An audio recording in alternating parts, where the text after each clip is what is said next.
Hello everyone, welcome to GB Bricks. In today's video I'm going to be having a look at my 5 most anticipated new releases from LEGO for the month of August. It's another big month in terms of releases for LEGO. You have releases from themes such as Star Wars, Animal Crossing, Super Mario, LEGO Architecture's getting a big one of course. There's some very decent 3-in-1 sets releasing too. You have the release of the brand new One Piece line in August as well, of course, and Speed Champions, just to name a few. So with all those releasing, as I said, I'm going to show you the 5 that I'm most looking forward to. What are they? Well, let me tell you. So the first set I'm looking forward to then is LEGO set 10358, which is Transformers Soundwave.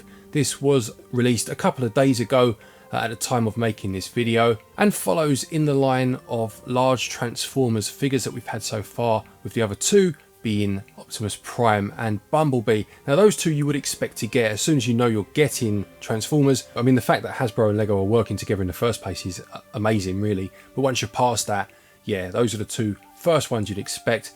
The third one, I'll be honest, I would have expected it to be Megatron, just because he's the most iconic baddie. I suppose he's the leader of the Decepticons, of course, but Soundwave is a fantastic addition because he's not one that you'd necessarily expect to get so soon.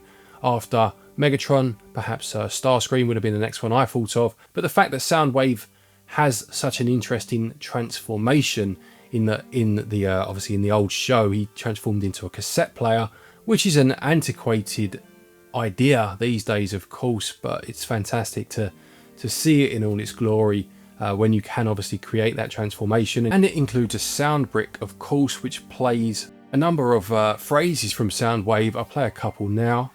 All talk, no shock. Danger, Autobots detected. And the cassettes themselves obviously can transform into his robot companions from back in the show, being Ravage and Laserbeak. Yeah, I think this looks fantastic. £159.99, or your regional equivalent. Now, I picked up the Optimus Prime ultimately for so far below its RRP. It was under £100 when I picked it up, and I think that was priced at a similar sort of price as this, with the Bumblebee one being a bit cheaper, obviously being a bit smaller in comparison, which is fair enough, I suppose, in terms of the scale of the characters. But yeah, no, I much prefer this over the Bumblebee, and this for me is on par with Optimus Prime. I won't be getting it straight away, but it's definitely one that I will pick up at some point. Next we have 75433, which is Django Fetts Starship. Now, I'm not the biggest Star Wars fan, I've said that on the channel before. I do have an appreciation for the films, certainly, some of the shows, and just the IP in general. I do have a few Star Wars LEGO sets. I only ever really picked them up when they appealed to me. The last one I did pick up was the one from the Obi-Wan show, the Inquisitor Transport Scythe, I think it was called. I loved that model, I just thought it was great. I watched the show, it was fine. It wasn't really about the show, it was just I thought that model was great. And obviously the Slave One, or the Django Fett Starship as it's called here, is a very iconic ship from the Star Wars universe. Now obviously there was a big UCS set a couple of months back. Not being a big fan, I'm never going to be spending that much money, 260 quid on a set like that. But this one for £60, and again I'm sure in shops it will drop below that to a much more reasonable price, is one that I will pick up, because I haven't bought any of these in any of the other times that this set has been made, and this may well be a good time to do just that. I like the look of it. I think it shows just how adaptable, for want of a better word, LEGO bricks can be, in that you can build something as grand as the UCS set and build something on a much smaller scale that looks, if not just as good, it certainly gets across what it's trying to be. Fans of the show, I'm sure, will perhaps take issue with things such as the figures. I'm sure there was, I remember hearing talk of the young Boba Fett minifigure not being as good as previous ones, or not looking as much like the character from would have been the prequels, wouldn't it, for him to be this age. You know, as a non-fan, that doesn't bother me at all. I'm buying it 100% for the ship, and for Django Fett, I guess, as well. But yeah, certainly for the ship. So yeah, this is one that at some point when it drops in price, I will be picking up for my small Star Wars collection. We then have 76304, which is Batman Forever's Batmobile. I'm a big fan of the Batman character, always have been, going back many, many years. And Batman Forever, when I was 12, 13, I guess, when it came out at the cinema, man, this film just blew me away. You know, you go to the cinema and it's the colour and it's the world that's built and the over the top nature of the performances. Jim Carrey is the Riddler, of course, and it just absolutely blew me away. I became quite obsessed with this film as a young kid.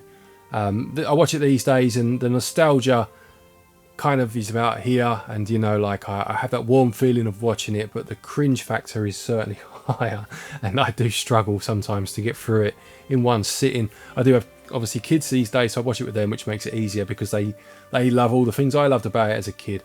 But one thing that doesn't change in my love for that film from back in the day was the Batmobile. It's not my favourite. The 89 Batmobile is certainly my favourite, but the Batman Forever Batmobile was a close second, and it's one I've wanted to see Lego have a go at adapting, and now they've done it.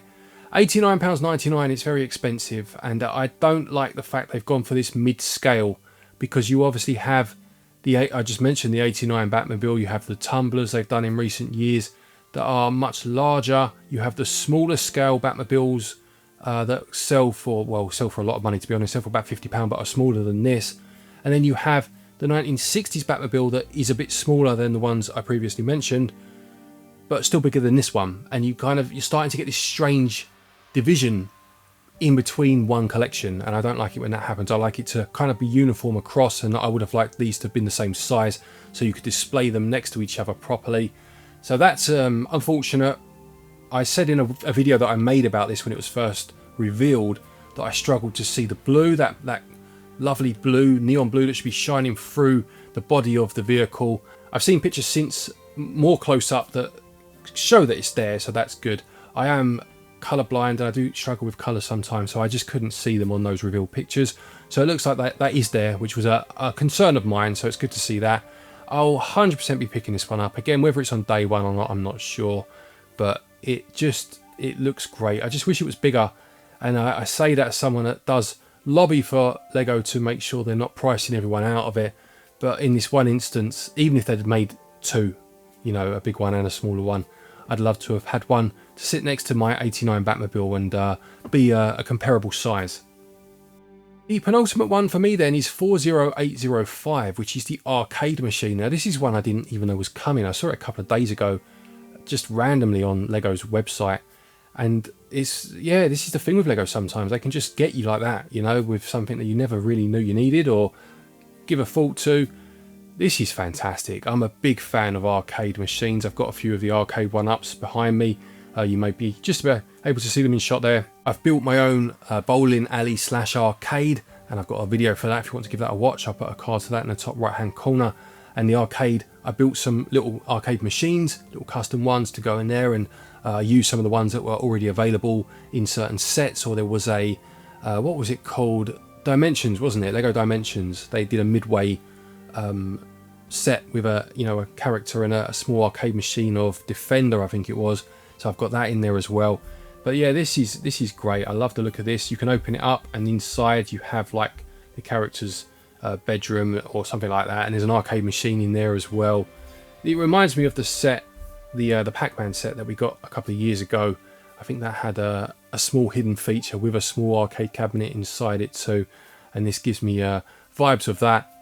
It's about 16 centimeters high, which seems like a perfect height. This is the very definition of a display piece for me. This is exactly the sort of stuff I'd love to put on a shelf and display it, and even learn some techniques from it in terms of building arcade machines out of Lego, because it just looks amazing. Some great prints in there as well. I'm assuming they're prints because it shows a picture of them as part of the advertising material, which I don't think they would have done had they been stickers. Yeah, no, this is just one of those little sets that comes along every so often that you didn't even know about, and then suddenly it's shot up your wish list. And yeah, I will be picking this up at some point. And the final one for me then is 77239, which is the Porsche 911 GT3 RS Supercar from the Speed Champions line, of course. I do like to collect Speed Champions. Again, you may just about be able to see, but I've got them on the shelves here.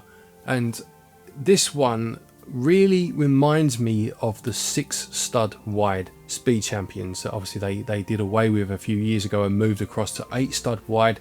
For some reason, this one just really gives me the feel of those 6 stud wide cars. And as soon as I saw this one, the others that are coming out are fine. I'm not so bothered about them, but this one just really gives me that impression, and for that reason I'd like to pick it up. The thing with Speed Champions is they do seem to increase the price every so often, so they've gone up now in the UK to £22.99. They do sell them in third-party retail stores, and you do know they'll drop in price relatively quickly, so I will wait for it, but it's definitely one that I'd like to pick up. I like the colour, I like the figure, yeah, I like the look of the car. It certainly gets across that Porsche 911 feel. I do enjoy building the Speed Champions cars. They are a joy to build. Some of the techniques are fantastic. I'm not the first person to say that the letdown with them sometimes is the sheer number of stickers that you get with them. And obviously, having had the last wave be very heavy with an F1 focus, and you had all of the sponsors, the sticker sheets for those were crazy, and I do like them. I've got a few of them. I got the Red Bull, the Williams, and the Ferrari in the end. But yeah, applying those stickers was a pain. I'm not sure how heavy this one's going to be for stickers. There's clearly some in there. Hopefully it's not going to be too bad. I'll be honest, I'm on a bit of a smaller set kick at the minute. The last big set I bought was the Mario Kart set, the standard kart from Mario Kart. But on the whole, I'm quite enjoying the small sets. So yeah, this will be another one that I pick up for that very reason. So there you have it. That's my sets for August 2025. This is a great release window. July was quiet. June was very good. But yeah, no, August is looking very good indeed. There are other themes. Super Mario is a theme I really enjoy, and there's some good sets for that. The Lego Architecture set also looks very impressive, although it's just not for me because I don't collect that particular range. You have the One Piece sets that are new for this month, of course, as well, that I'd like to give an honourable mention to because they do look great. There's a ship there, and I do like ships, Lego ships, but I don't know enough about the source material. I've never seen any of it or read any of it for one of them to make this list, but it's definitely something I'll be keeping an eye on as time goes by. And I mentioned the 3-in-1 sets. Obviously you have the castle and you have the Haunted Mansion. The castle is one that I'm intrigued by. The Haunted Mansion less so, only because I own the Haunted House that came out, well, over 10 years ago now, and this one is modelled on, so I don't necessarily need that one. I did do a retro review of that set, the Haunted House. If you want to give that a watch, there'll be a card to it in the top right hand corner. Do feel free to watch any more of my content. I've got various playlists down there if you want to give that a watch, and feel free to subscribe, of course, if you like what you've seen. Take care, and until next time, happy building.